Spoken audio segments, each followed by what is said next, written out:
Hello people, welcome back into this channel, and in this video I would like to show to you the way how to change any notification sound on your iPhone in iOS 17. So here the thing that you have to do, just open your settings, and after that you just need to scrolling down until you find the notifications right here. And after that you just need to find what applications that you want to change the sounds notifications to.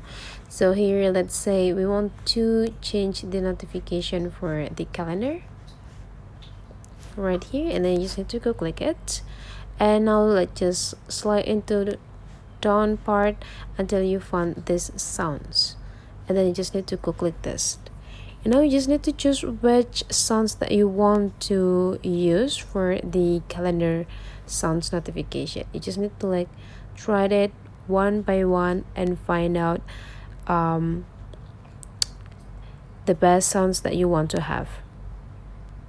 You even can choose the ringtones for this too.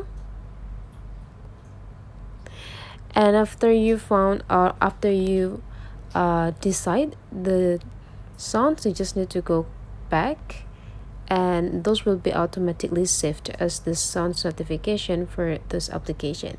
You can do further this application. You just need to choose the specific application that you want to change the sounds, and after that you just need to do the same.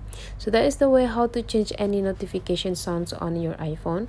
Hopefully this tutorial today is useful for you, so don't forget to leave some comment, like and subscribe into this channel, and I'll see you for the next video.